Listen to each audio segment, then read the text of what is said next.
maksiat kecil-kecil yang tidak disadari. Itu bisa menurunkan iman. Mata misalnya, mata, apa fungsi mata? Oh, kan? Sudah salah. Saya terangkan kemarin, mata itu fungsinya bukan melihat. Kalau cuma melihat, mata kambing pun bisa melihat. Ayam juga melihat. Ya, mata kita itu fungsinya bukan cuma melihat, tapi di Quran surah kita kan kajiannya Quran ya. Quran surah ke-24 ayat 30 untuk laki-laki, ayat 31 untuk perempuan. Kata Allah, qul lil mu'minina, katakan bagi pria-pria yang merasa punya iman, yaghuddu min absarihim, matanya hanya boleh lihat yang baik-baik saja. Ghaddul basar itu bukan gak boleh lihat. Yang ghuddu itu artinya memalingkan dari yang tidak layak dipandang. Kata Allah, ini gak boleh dipandang, dia palingkan. Nah, ada orang-orang yang kata Allah gak boleh lihat, dia tetap lihat. Maka tatkala matanya melihat, terbiasa melihat yang jelek, maka ketika melihat yang baik sudah gak peka lagi. Awas, hati-hati, ada orang punya penyakit mata, bukan mata fisiknya.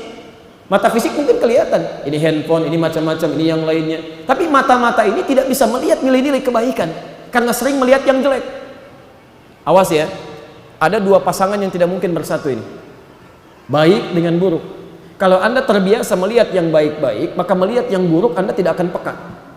Anda lihat yang baik-baik, lihat mushaf, lihat masjid, lihat orang-orang saleh, begitu melihat keburukan Anda akan langsung palingkan seketika itu.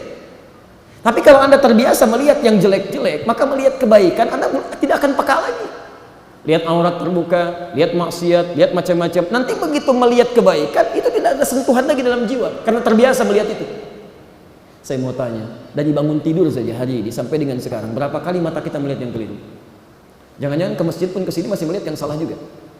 Coba cek aurat di sekitaran kita, gambar-gambar yang tidak jelas, gambar-gambar di handphone. Kadang-kadang tidak sadar bahwa itu melihat yang keliru. Kalau tidak diistighfari segera, maka mata kita bisa bermasalah. Puncaknya, kalau ada orang yang matanya sehat dalam urusan dunia, buta dalam urusan akhirat, itu yang paling berbahaya. Begitu keluar masjid, matanya sehat. Aduh, tadi sendal saya mana ya? Di mana ya naruhnya?